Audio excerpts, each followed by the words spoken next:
मैं 19 साल का था जब मैं क्योंकि सास भी कभी बहू थी लिखता था। मैंने डायरेक्ट नहीं किया, मैं लिख रहा था क्योंकि सास भी कभी बहू थी और कहानी घर घर की। और वो बहुत ही अच्छा एक्सपीरियंस था मेरे लिए। एक ऐसी लिखाई में मशगूल रहना, जो इन्वॉल्व होना, जो एक मास कंज्यूमेशन के लिए बनाई गई है, जो बहुत सारे लोग एक साथ देखते हैं और कंज्यूम करते हैं। I would really appreciate for everyone to see the film.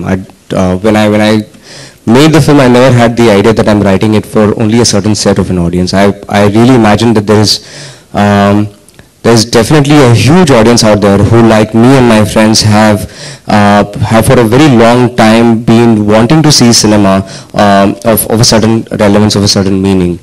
Actually, ऐसा है कि lots of filmmakers actually approached us and show us their films. And in the past, that's the way that we have actually co-produced and acquired many movies. After having watched them, they might not have gone to film festivals, but they might have been doing the rounds of the industry. Maybe people had not picked them up. Like a Khosla Ka Ghosla is one example. I mean, you had a director like, no, that we actually produced from the start. But you had a director like Dibakar Banerjee making a movie like Khosla Ka Ghosla. He did the rounds of the industry for 2 years. We saw it, we loved it, and we said, here's a film that we have to make.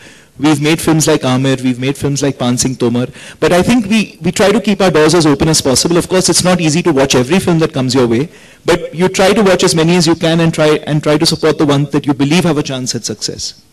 दरअसल आमिर ने जब film देखी उनको बहुत अच्छी लगी थी और उनके सलाह हम लेना चाह रहे थे. He helped us a lot in the beginning in the sense that उन्होंने कहा था कि भाई you have to nurture a film like this, like Sid said, you have to give it a special sort of release because usko aap bahut broad based release karenge to the film will suffer because certain expectations of the film will be built up which won't be met. So we did take his advice from time to time, but by and large he's just an outside supporter. He loves the film himself aur unhone bahut hame kind of कहा है कि you take care of this one because this one's very special.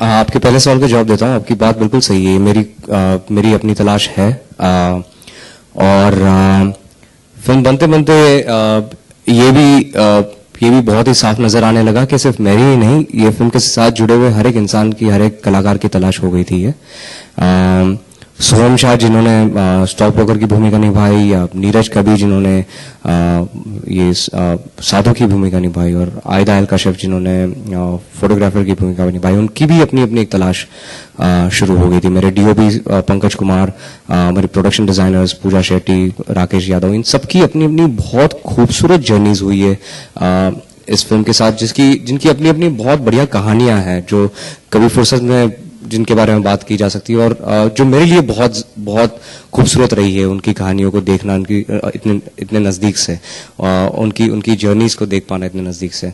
और उसमें बहुत खूबसूरत कुछ जवाब मिले हैं, उसमें बहुत खूबसूरत कुछ सवाल मिले हैं. ये डेफिनेटली बहुत ही पर्सनल फिल्म भी है, पर सिर्फ ऑथर की यानी मेरी पर्सनल फिल्म नहीं, पर इसके साथ जुड़े हुए हर एक कलाकार की पर्सनल फिल्म हो गई है. जैसे अगर आप देखें, ये मेरा मानना है, पर ये मैं इंटरप्रेट करता हूं, पर मेरा कहना होगा कि ये किरण की भी पर्सनल फिल्म है. मतलब किरण ये फिल्म बन जाने के बाद भले ही इस फिल्म पे आई हो, पर इस फिल्म का उससे बाद से जो शेप इस फिल्म को मिल रहा है, वो किरण का शेप है, और वो किरण की अपनी जर्नी है उसके साथ. और सो it's a film of questions, it's a film of answers, it's a film of pursuit.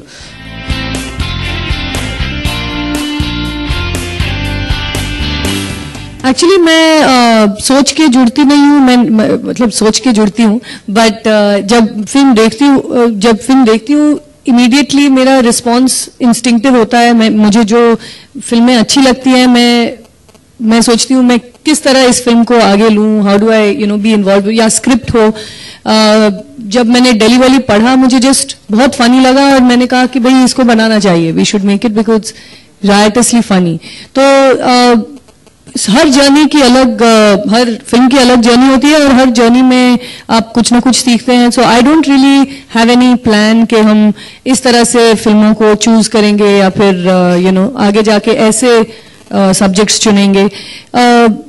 इत्तेफाक से कोई अच्छी स्क्रिप्ट मिल जाती है या फिर कोई अच्छा फिल्म देखने को मिलता है तो फिर हो जाते हैं, हम उससे जुड़ जाते हैं. No. I've been raised on a staple diet of mainstream cinema. My mom and my grandmother, they are hardcore pop culture fanatics. In all my friends put together, probably even including Kiran, I've seen more mainstream cinema than all of them put together. Really. I've been raised on so much cinema in theater, it's not funny. I come from a Gujarati family. My mom and grandmom obsessed over theater. They saw 2 or 3 plays a week, some 7 films a week. They would fight over magazine series, which are like, again, extremely, it's pop literature that comes in magazine.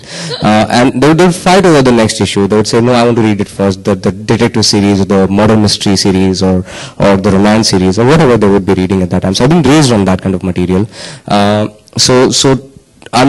is no way I can deny that. I think the last blow came about 98 or something when I said that, when I was 18 and I said, okay, I have had enough doses of mainstream cinema, and that's only me as an individual. That's not a comment on anybody else who finds relevance in it, who finds meaning in it, who finds stimulation in it, who needs it for whatever reasons.